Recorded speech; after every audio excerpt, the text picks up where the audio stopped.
함께 나누실 말씀은 이사야 9장 1절부터 6절까지 말씀입니다. 이사야 9장 1절부터 6절.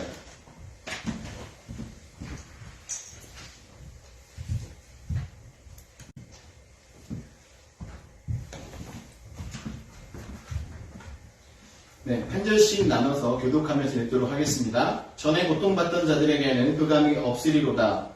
옛적에는 여호와께서 스불론 땅과 납달리 땅이 멸시를 당하게 하셨더니 후에는 해변길과 요단 저쪽 이방의 갈릴리를 영화롭게 하셨느니라. 흑암에 행하던 백성이 큰 빛을 보고 사망의 그물진 땅에 거주하던 자에게 빛이 비치리로다. 주께서 이 나라를 창성하게 하시며 그 즐거움을 더하게 하셨으므로 추수하는 즐거움과 탈취물을 나눌 때의 즐거움 같이 그들이 주 앞에서 즐거워하오니 이는 그들이 무겁게 맨 멍에와 그들의 어깨의 채찍과 그 압제자의 막대기를 주께서 꺾으시되 미디안의 날과 같이 하셨음이니이다. 어지러이 싸우는 군인들의 신과 피 묻은 겉옷이 불에 섭같이 살라지리니 이는 한 아기가 우리에게 낳고 한 아들을 우리에게 주신 바 되었는데 그의 어깨에는 정사를 메었고 그의 이름은 기묘자라 모사라 전능하신 하나님이라 영변하시는 아버지라 평강의 왕이라 할 것임이라. 아멘. 네, 자리에 앉아주시기 바랍니다. 네, 오늘은 12월 25일 성탄 전날 우리가 예배를 하게 되었습니다. 예수님께서 2000년 전에 우리의 죄를 위해서 이 땅에 오시고 우리의 죄를 대속해 주시는 구속의 사역을 감당해 주셨습니다. 하나님께서 저희들을 사랑하셔서 저희의 죄를 이렇게 예수님을 통해서 담당시켜 주시고 모든 죄를 사함받을 수 있는 은혜를 허락해 주셨는데요. 이렇게 저희들에게 큰 은혜를 주신 하나님께 영광의 박수 드리면서 우리가 오늘 감사합니다. 네, 선지자 이사야의 사역을 보면 이 유다 역사의 중요한 시기에 이루어졌습니다. 왜냐하면 이스라엘 백성들이 포로 생활을 하기 이전에 이사야 선지자의 사역이 시작되었는데요. 그때 활동을 하면서 이사야 선지자는 이스라엘 백성들을 향하여서 하나님 앞에 회개하고 돌아올 것을 촉구하는 정말 이스라엘 백성들이 들을 때에는 너무나도 듣기 거북한, 인정하고 싶지 않은 이런 말들만 이사야 선지자는 했습니다. 그러나 이사야 선지자는 누구보다도 하나님의 말씀을 잘 전달해 주었고 하나님께서 이스라엘 백성들을 다시 회복시켜 주실 것에 대한 약속까지도 선포하였습니다. 특별히 이사야 선지자가 기록한 이 이사야서를 보면 예수님에 대해서 많이 기록이 되어져 있어요. 예수님의 탄생과 예수님의 성품과 또 죽음과 부활과 또 영광의 통치 같은 이렇게 예수님의 모든 행적들을 이사야 선지자는 미리 예언을 하고 있었던 것입니다. 이사야 선지자의 이 예언의 말씀들을 들었던 유다 백성들의 생각은 어떠했겠습니까? 자신들의 삶은 어떻게 봐도 괜찮은데 자신의 삶이 잘못되었다라고 지적하고 있는 이 이사야 선지자의 말을 이스라엘 백성들은 들을 때 분이 났고 너무 화가 났어요. 그래서 이스라엘 백성들이 이사야 선지자를 많이 핍박하지 않았습니까?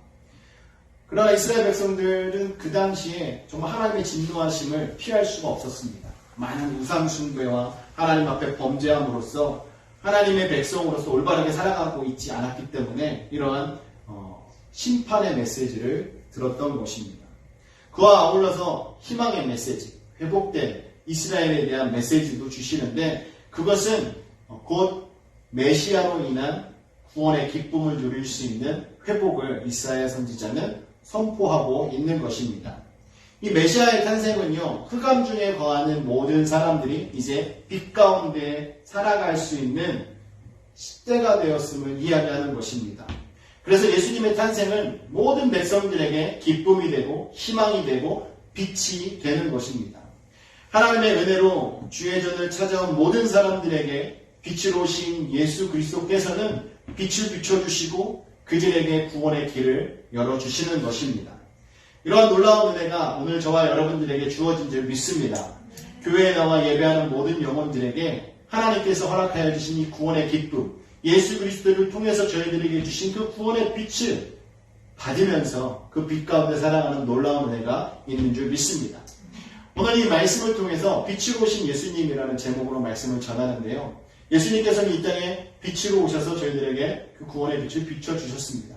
특별히 오늘 본문 말씀 속에서도요. 첫 번째로 빛을 주실 메시아에 대해서 이야기를 합니다.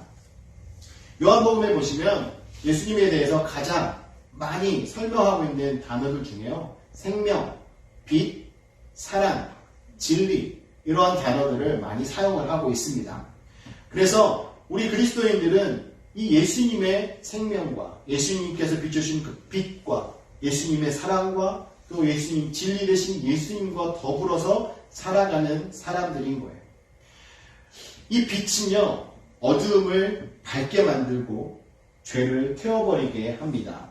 그렇기 때문에 그리스도인들은 불의를 멀리하게 되고 죄를 멀리하게 되고 멸망에서 멀어지는 심판으로부터 멀어지는 이러한 삶을 살아가게 된 거예요.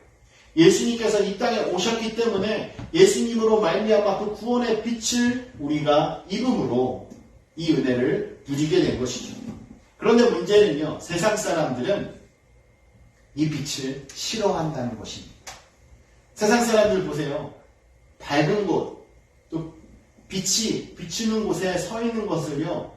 꺼려하거나 두려워하는 분들이 너무나 많이 있습니다. 그래서 세상에서 이렇게 죄 가운데 살아가는 자들에 대해서 성경에서는 어둠의 자식이라고 표현을 합니다. 그래서 하나님의 자녀들은 빛의 자녀, 사단과 또 마귀에게 이끌림 받으면서 세상에서 죄를 지으며 살아가는 자들을 어둠의 자식이라고 표현을 합니다. 저희가 신학교 다니면서요, 우스갯소리로 주간에 공부하는 신학생들은 빛의 자녀라고 표현을 하고요, 야간에 공부하고 있는 신학생들을 어둠의 자식이라고 우스갯소리로 표현을 했었어요. 여러분, 이렇게 빛 가운데 거한다는 것은요, 너무나 중요합니다. 여러분, 신학생들이 밤에 공부한다고 해서 어둠의 자식이 되는 건 아닙니다. 하지만 그때 우스갯소리를 그렇게 했는데요. 그만큼 낮에 거하는 것과 또 밤에 행동하는 것, 이것에 대한 차이가 분명히 있기 때문에 그런 표현들을 하고 있는 거예요. 빛이 있기 때문에 우리는 사물을 볼 수 있습니다. 이 빛이 있기 때문에 우리 서로의 얼굴을 보면서 이렇게 있을 수 있는 거 아닙니까? 그래서 예수 그리스도가 우리 안에 있을 때 그 예수님의 그 빛으로 말미암아 우리는 우리의 죄를 발견하게 되고 우리의 내면을 바라보게 되고 그로 인해서 하나님 앞으로 나아갈 수 있는 온전한 모습으로 우리가 힘쓸 수 있는 거예요. 죄를 멀리하고 우리의 성품을 예수 그리스도의 성품으로 다듬으면서 살아가게 되는 것입니다. 오늘 본문 말씀에 보면 흑암의 땅으로 불리던 스불론과 납달리 땅에 대한 이야기가 나와요. 지난주에 말씀을 전할 때 이 말씀을 드렸었잖아요. 그렇죠? 이 땅은 갈릴리 지역입니다. 갈릴리 지역인데 너무나도 이방인들의 색채가 강한 이방인들의 문화가 가득 차 있는 곳이었고요. 이 땅은 정말 버림받은 땅과 같은 곳이었습니다. 지난주에 말씀드렸지만 솔로몬 왕이 자신이 어떤 히람 왕으로부터 많은 금과 백향목을 얻게 되니까 그 대가로 이 땅을 내어주지 않았습니까? 그리고 이 땅은 이방 나라들이 많이 침략을 함으로 인하여서 이 지역에 살고 있는 자들이 많은 고통을 당하였습니다. 그렇기 때문에 이 땅은요, 어둠의 지역으로 표현을 하고 있는 거예요. 아무런 소망이 없고 희망이 없고 어둠이 가득 차 있는 곳이라는 것이죠. 그런데 이 곳에 메시아로 인하여서 소망과 희망이 가득하게 될 것이라는 것을 오늘 이 본문은 이야기하는 것입니다. 그래서 1절에 전에 고통받던 자들에게는 흑암이 없으리로다. 전에 고통받던 자들에게 흑암이 없다라는 것은요, 예수님께서 오심으로 말미암아 그들의 흑암이 다 물러가게 된다는 거예요. 전에 고통받던 자들은요, 히브리어로 라쉐르 무차크라고 이야기하는데요, 전혀 도움을 받을 곳이 없는 사람들을 표현하고 있는 것입니다. 완전히 소외되어 있는 거고요, 고립되어 있고요, 힘들고 어려운 상황에서 벗어날 수 없는 상황 속에 있는 자들을 말하는 거예요. 근데 그들에게 흑암이 없다라는 것은 빛이 주어지고 자유가 있고 소망이 있게 된다는 것을 말씀하고 있는 것입니다. 이 흑암은 그 안에서 죄와 무지 그리고 고통을 상징합니다. 그리고 빛은 생명, 여호와의 진리, 또 세상의 빛으로 오신 참된 빛으로 오신 예수 그리스도를 의미합니다.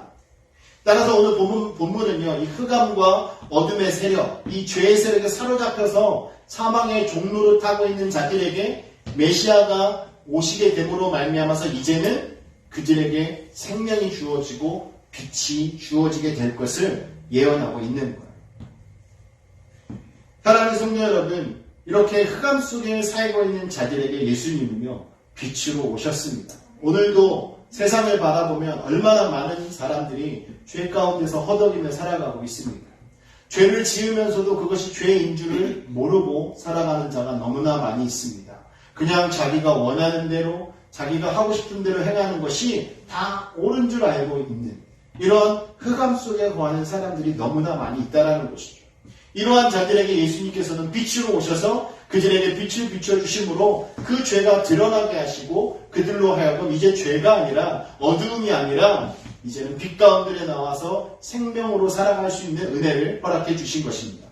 시편 27편 1절 말씀을 보시면 여호와는 나의 빛이요 나의 구원이시니 내가 누구를 두려워하리요 여호와는 내 생명의 능력이시니 내가 누구를 두려워하리요 라고 시편 기자는 고백을 하고 있습니다. 여기서 고백하고 있는 주님은 어떤 분입니까? 빛이신 분이에요. 시편 기자에게 빛으로 오신 분입니다. 또한 구원이셨습니다. 빛으로 오신 주님은 저희들에게 구원을 허락해 주신 분입니다. 그렇기 때문에 이 땅을 살아갈 때 저희들은 어느 것도 두려워할 필요가 없고 그 어느 것도 무서워할 필요가 없다는 것입니다. 우리의 구원이 되신 주님이 저희와 함께 하시면 날마다 기쁨이 있고 소망이 있고 빛으로 말미암아 우리 어두웠던 마음이 밝아지기 때문에 우리의 살아가는 인생은 복된 인생이 될 줄 믿습니다. 그러나 세상 사람들은 자꾸 어둠을 찾아가고 있지 않습니까? 그래서 낮에 행동하기보다는 밤에 행동하는 것을 좋아하는 사람이 많습니다. 특별히 죄를 짓는 사람들은 그래요. 죄를 짓는 모든 일들이 대부분 밤에 일어납니다. 왜 그래요? 밤에 잘 보이지 않잖아요. 사람들 눈에 잘 보이지 않기 때문에 숨어서 자신의 잘못된 행동들을 하게 되는 것입니다. 여러분, 교회도 이렇게 신앙생활하다 보면 이렇게 저희처럼 이렇게 아담한 곳이면 다 보이잖아요. 하지만 교회 건물이 커서 예배할 때 이렇게 앞에서 보이지 않을 것 같은 곳에 앉으시는 분들 보면 조시는 분도 많고요.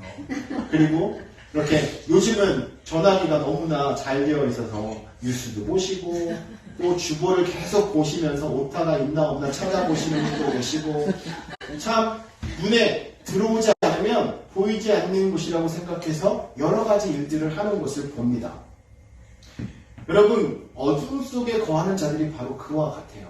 눈에 보이지 않기 때문에 내가 무엇을 해도 사람들이 모를 거라고 생각합니다.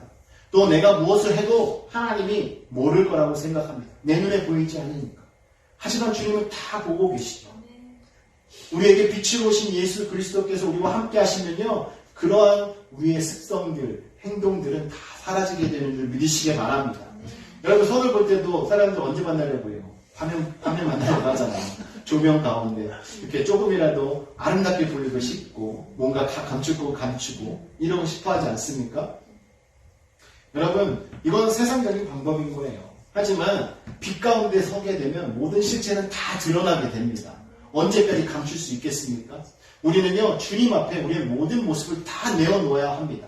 빛으로 오신 주님께 우리의 모습을 다 비출 때 우리의 모난 모습들, 죄악된 모습들, 이것이 다 드러나서 이제는 다 십자가 밑에 내려놓고 이제는 주님의 성품을 닮아가는 그리스도인으로서 주님께서 주신 소망을 가지고 살아가는 인생이 되는 줄 믿으시기 바랍니다. 빛이 존재하지 않는 상태는요, 절망의 상태입니다. 빛이 없는 곳은요, 소망이 없어요. 그래서 완전히 빛이 들어오지 않게 찬란한 곳에서 지내는 분들은요, 점점 절망에 빠진다고 합니다. 하지만 조금이라도 빛이 들어오는 곳에 계시면요, 그 한 줄기 빛 때문에 소망을 가지고 살아가게 된다고 합니다. 그래서 이렇게 제일에도 보면 독방은 아예 빛이 들어오지 않게, 그것도 퍼니시먼트예요. 빛이 들어오지 않는 곳에 있게 하는 거예요. 하지만 원래대로 이렇게 지내는 방으로 가면 창문이 있어서 빛을 볼 수 있지 않습니까? 여러분, 이 세상 속에서 살아갈 때 이렇게 빛이 없는 어두운 공간에서 살아가는 영혼들이 너무나 많다는 거예요. 여러분, 그렇게 살아가면 소망이 없습니다. 그래서 극단적인 선택을 하는 거예요. 소망이 없기 때문에 오늘 하루만 살아가면 되기 때문에 그냥 밥 먹듯이 범죄하게 되는 것입니다. 예수님의 탄생은 이런 어둠 가운데 살아가고 있는 자들에게 빛을 비춰주심으로 그들이 소망을 가지고 살아갈 수 있도록 은혜를 베풀어 주신 거예요. 그러므로 저와 여러분도요, 주님의 빛 가운데 우리의 삶을 비추며 살아가기를 원합니다. 오늘 이 땅에 빛을 오신 예수 그리스도를 우리 함께 기뻐하고 주님의 그 오심을 축하하며 우리가 사람들에게 전하는 인생이 되기를 주님의 이름으로 축원합니다. 스펄전 목사님이 이런 말씀을 했어요. 빛은 우리들의 가장 좋은 친구다.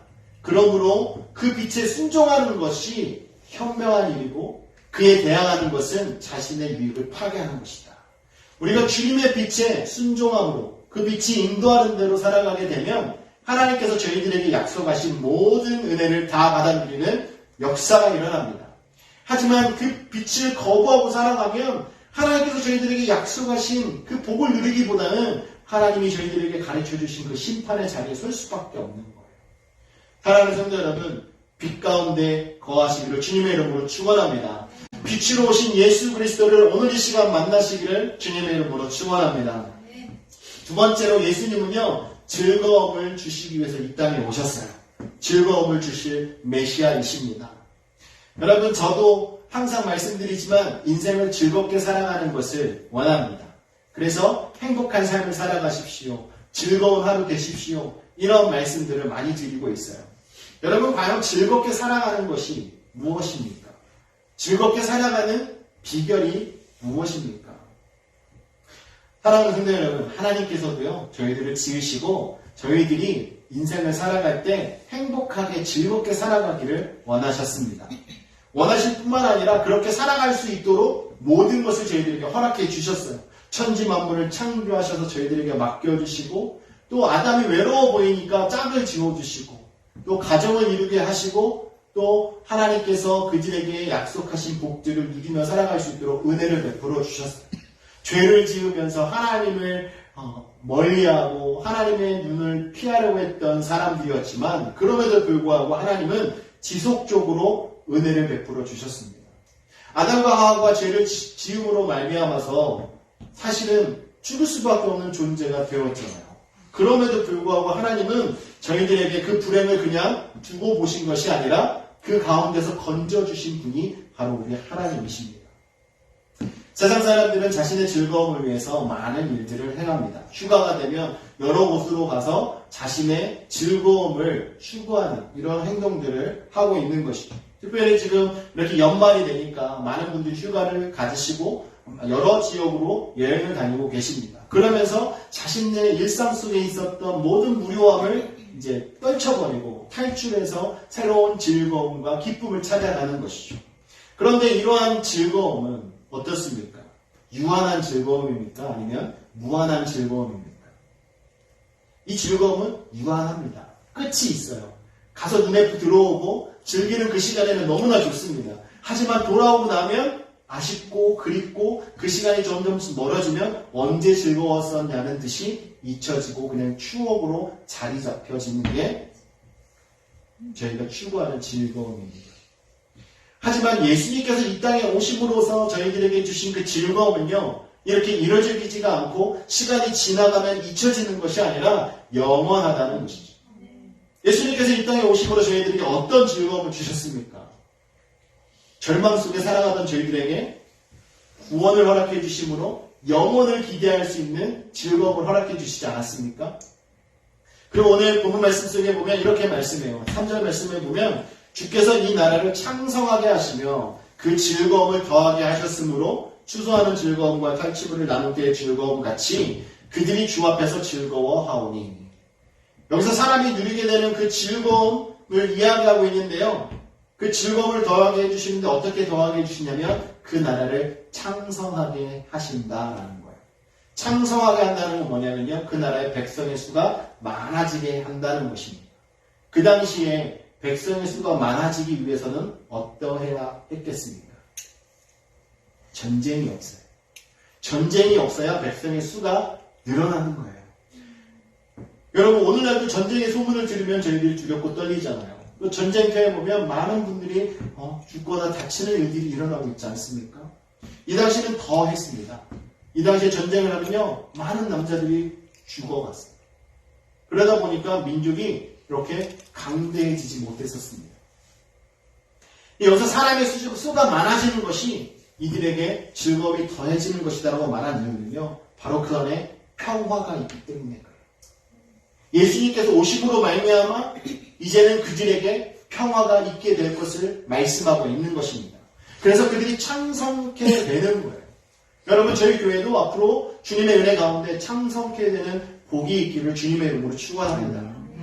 여러분 교회가 평화로우면요 많은 사람이 모이게 되어 있습니다. 하나님께서는요 그래서 예수님을 이 땅에 보내주신 거예요.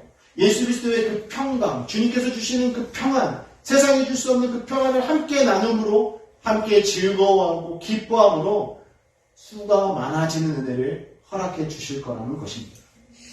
하나님께서 주시는 복을 저희들은 때로는 그냥 물질로 국한하거나 건강으로 그냥 제한하거나 아니면 우리가 필요한 것들이 채워지는 것으로 제한할 때가 얼마나 많습니까? 하지만 주님께서 주시는 복은요 그것을 다 뛰어넘습니다. 주님께서는 저희들에게 기쁨과 즐거움을 주시기를 원하세요.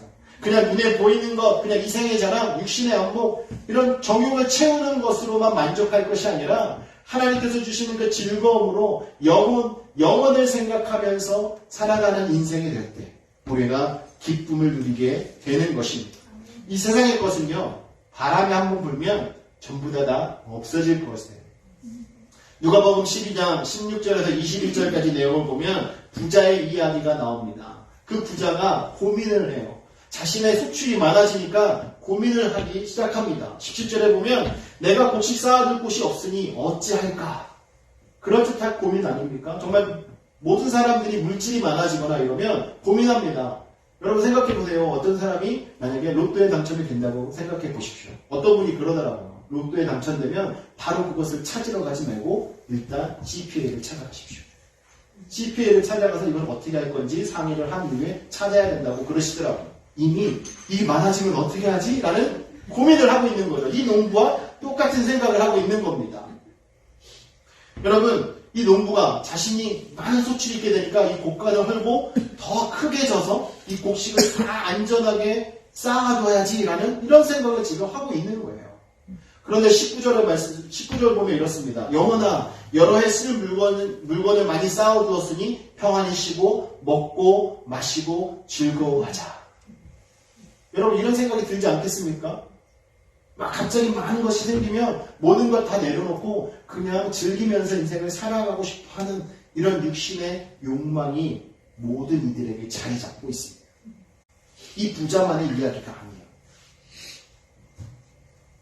이렇게 교만하고 자만하고 자도취에 빠져있고 자신의 많은 재력에 지금 취해 있는 이 부자에게 주님이 말씀하세요. 어리석은 자여 오늘 밤에 내 영혼을 도로 찾으리니 그러면 내 예비한 것이 누구 것이 되겠느냐. 아무리 많은 것이 있어도 오늘 우리의 영혼을 주님이 데려가시면 그것이 누구 것이 되겠습니까?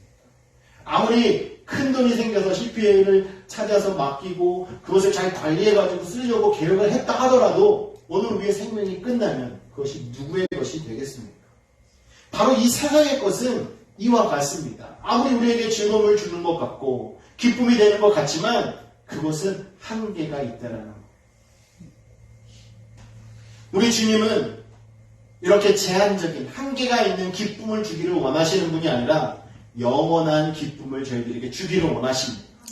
얼마 전에 말씀을 나눴을 때 그 사마리아 여인에게 하셨던 말씀 기억하시나요? 요한복음 4장 14절 말씀에 보면 내가 주는 물을 마시는 자는 영원히 목마르지 아니하리니 내가 주는 물은 그 속에서 영생하도록 솟아나는 샘물이 되리라. 할렐루야.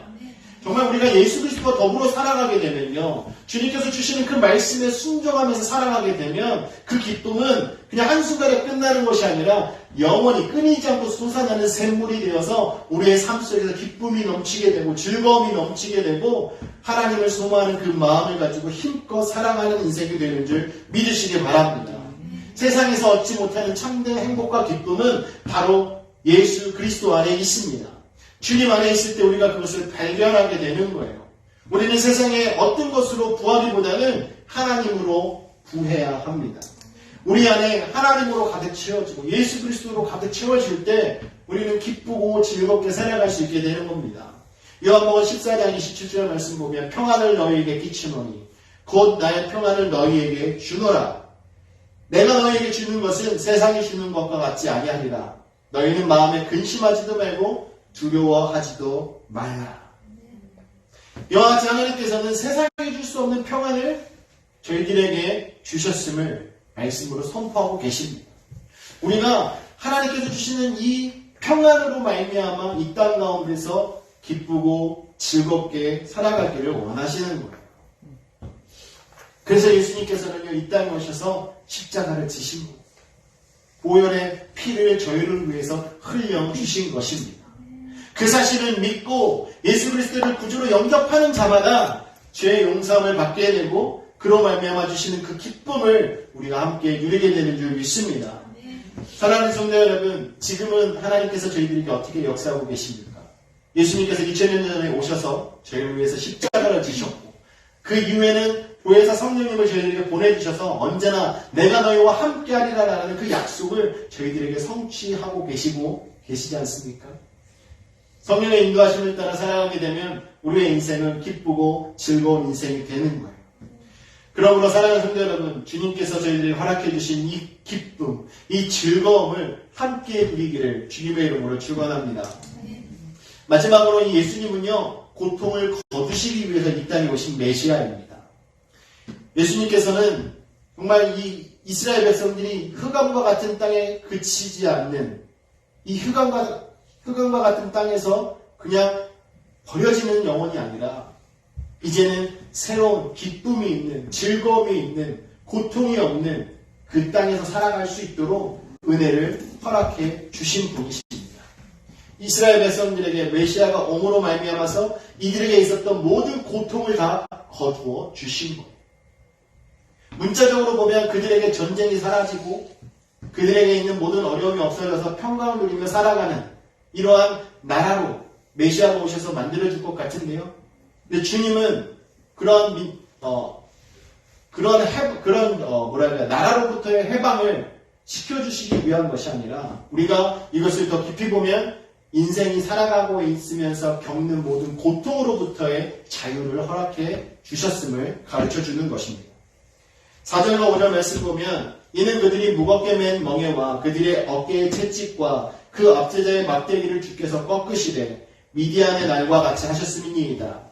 어지러이 싸우는 구인인들의 심과 피 묻은 겉옷이 불에 섭같이 살라지니라고 기록하고 있는데요.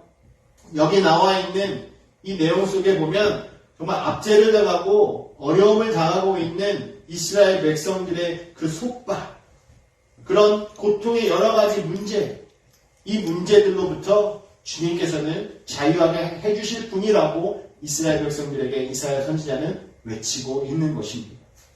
여러분, 고통의 문제는요, 우리가 마음대로 스스로 풀 수 없는 문제가 많습니다. 외적으로 아무리 행복해 보이고 문제가 없어 보이는 분들도 여러 가지 고통의 문제, 어려운 문제를 가지고 살아가는 경우가 있습니다. 근데 이러한 모든 문제들을요, 예수 그리스도를 모셔드린다면 해결받을 수 있다는 거예요. 예수님만 있으면 이런 고통 속에서 허덕이는 것이 아니라 예수 그리스도로 말미암아 이제는 그 고통으로부터 벗어나서 자유함을 누리며 살아가는 인생이 되는 것입니다. 성경에 보면 많은 고통을 당하면서 복음을 전한 분이 계십니다. 바로 사도 바울이에요. 사도 바울은 예수를 만나고 난 이후에 자신의 생명을 내어놓고 복음을 전했는데요. 정말 돌에 맞아 죽을 뻔한 적도 있고 사람들이 죽은 줄 알고 갖다 버렸지만 살아났잖아요. 그 외에도 여러 번 목숨을 위협당하는 사건들도 많이 있었습니다. 그럼에도 불구하고 사도 바울은 그러한 고통이 고통으로 여겨지지 않았어요. 예수님을 만나고 나니까 예수님을 전하는 그 기쁨 때문에 많은 영혼들이 복음을 듣고 변화되고 구원의 기쁨을 누리는 그 모습을 바라보니까 사도 바울은 자신의 그 고통이 전혀 문제가 되지 않았습니다. 그렇게 될 수 있었던 것은 바로 예수 그리스도입니다. 사도 바울의 고백을 보십시오. 로마서 8장 35절 말씀에 누가 우리를 그리스도의 사랑에서 끊으리요? 환난이나 곤고나 박해나 기근이나 적신이나 위협이나 칼이랴. 여러분, 사도 바울이 이야기하고 있는 이 환난과 곤고나 박해, 기근, 적신, 위험, 칼, 이런 위협 여러분 당하고 계십니까? 여러분, 이런 위협을 당하고 있는 사도 바울이었지만 그럼에도 불구하고 예수 그리스도의 사랑에서 결코 끊을 수 없다라고 이야기하고 있는 것은요, 자신의 이런 모든 문제를 주님께서 다 해결해 주신다라는 믿음이 있었기 때문에 그렇습니다. 고린도서 11장을 보면 사도 바울이 정말 자신이 어떤 고통을 당했었는지를 아주 길게 열거하고 있어요. 그 내용을 한번 보시면 23절부터 27절까지 나오는데요. 그들이 그리스도의 일꾼이냐 정신없는 말을 하거니와 나는 더욱 그러하도다. 내가 수고를 넘치도록 하고, 정말 사람들로부터 너 미친놈 아니냐? 라는 얘기를 들어도요, 예수를 전하는 일에 자신은 최선을 다했다는 거예요. 그 뒤에 보면 옥에 갇히기도 했고, 또 매도 수없이 맞고, 또 여러 번 죽을 뻔했고, 또 유대인들에게 40에서 하나를 감한 매를 5번이나 맞았고, 또 3번 태장으로 맞고, 돌로 맞고, 3번 파선당하고, 또 일주일을 깊은 바다에서 지내게 됐고, 또 여행을 하면서 강의 위협과 강도의 위협을 당했고, 또 동족으로부터 죽임을 당한 위협을 당하고, 또 이방인들로부터 위협을 당하고, 또 시내의 위험과 광야의 위험과 바다의 위험과 또 거짓 형제 중에 위협을 당하고, 또 수고하고 애쓰고, 또 여러 번 잠을 자지 못하는 어려움이 있었고, 또 목이 말랐었고, 또 여러 번 굶주리고, 또 추위에 떨고 헐벗는 이러한 고통들이 자신에게 있었다라고 이야기해요. 하지만 그럼에도 불구하고 자신은 예수 그리스도를 의지하고 승리하는 삶을, 기뻐하는 삶을, 즐거워하는 삶을 살아갔다라고 선포하는 것입니다.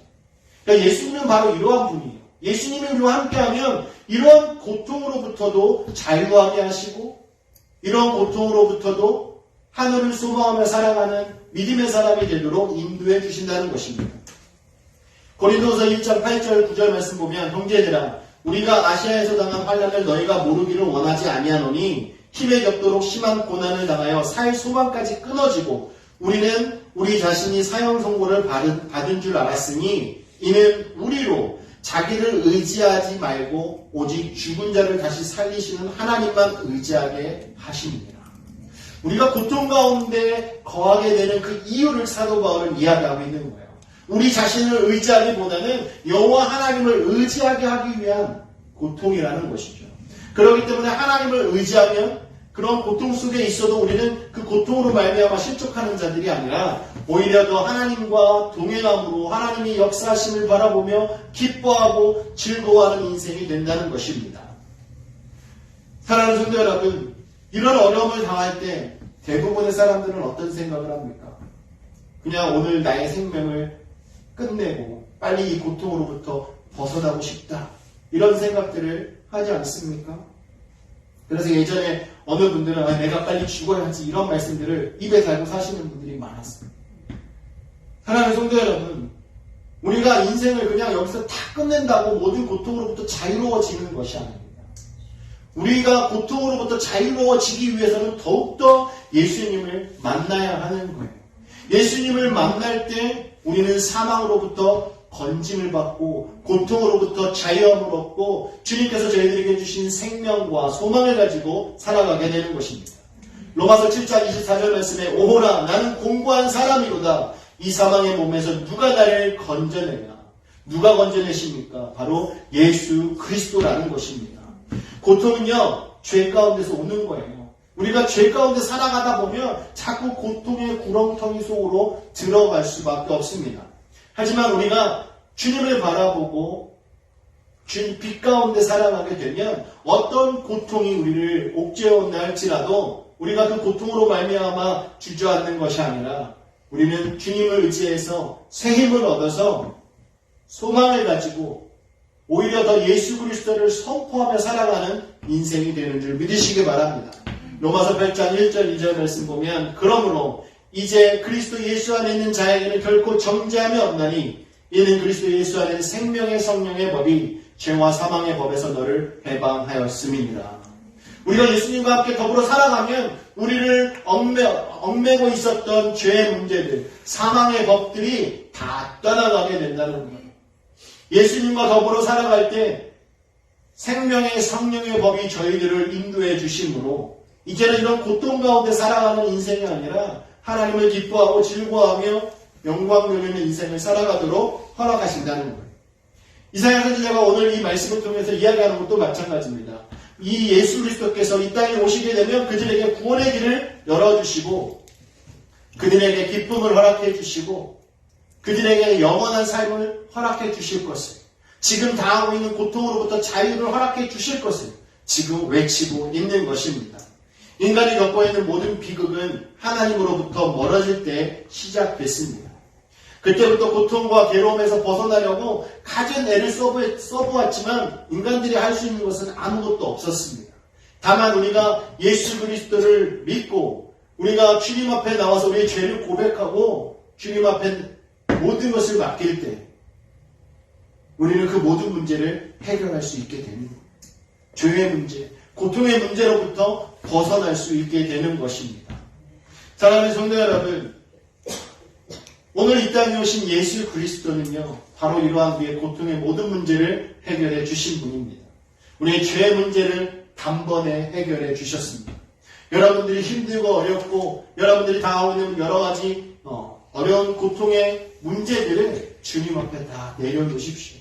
그러면 주님께서 여러분들에게 평강을 주시고 은혜를 주셔서 주님의 부활의 능력으로 저희들을 새로운 인생으로 기뻐하며 즐거워하며 살아갈 수 있도록 은혜 베풀어 주시는 줄 믿으시기 바랍니다. 주님께서 그 은혜를 주셨기 때문에 우리가 하나님을 더욱더 가까이 하며 살아갈 수 있게 되는 거예요. 우리의 스스로의 힘으로는, 우리가 가지고 있는 것으로는 우리가 하나님을 가까이 할 수 없습니다. 우리가 예수 그리스도를 의지할 때 하나님을 가까이 할 수 있는 거예요. 하나님을 가까이 하는 자들에게는요, 이런 고통의 문제가 되지 않습니다. 오히려 하나님이 나와 함께하기 때문에 그것을 뛰어넘고 그 뒤에서 그 순간에 함께하실 하나님을 기대하면서 오히려 더 즐거워하며 살아가게 되는 인생이 되는 줄 믿으시기 바랍니다. 사랑하는 성도 여러분, 오늘 성탄을 맞이해서 우리 모두가 다 주님의 탄생을 기뻐하고 즐거워하고 정말 저희들에게 빛으로 오신 예수 그리스도를 의지하여서 주님께서 허락해 주시는 그 세상에 줄 수 없는 평강을 누구보다도 더 많이 누리시기를 주님의 이름으로 축원합니다. 이러한 소식을 우리가 함께 전하고 하나님께서 주신 이 기쁨을 함께 누리면서 정말 우리의 인생이 길면 얼마나 길겠습니까? 항상 하나님 앞에서 즐거워하며 살아가기를 원합니다. 우리가 입술을 열 때마다 기쁨이 쏟아져 나오고 즐거움이 쏟아져 나오고 감사가 넘쳐나고 하나님께 영광 돌리는 인생이 돼서 정말 주님께서 이 땅에 오신 그 이유를 잊지 않고 살아가시기를 주님의 이름으로 축원합니다. 이 시간 함께 기도합시다. 지금 기도할 때 정말 이 땅에 주신 주님께 감사의 기도했으면 좋겠어요. 빛으로 오신 주님, 우리의 인생 가운데 빛을 비춰주시고 우리가 정말 주님께서 인도하시는 대로 순종하며 나아가게 해 주시옵소서. 저희들을 힘들게 하고 어렵게 하고 정말 고통스럽게 하는 문제들이 있다면 정말 주님을 우리의 삶의 주인으로 모셔드려서 이제 그런 문제가 우리를 어렵게 만들고 우리를 옥죄게 만드는 것이 아니라 주님의 손이 우리를 붙잡고 인도하셔서 그 인도하심 따라 살아감으로 주님께서 주시는 그 기쁨이 모든 고통을 사라지게 하고 우리가 정말 하나님께서 주신 그 평강을 누리며 살아가는 인생이 되게 해달라고 함께 합심해서 기도하겠습니다.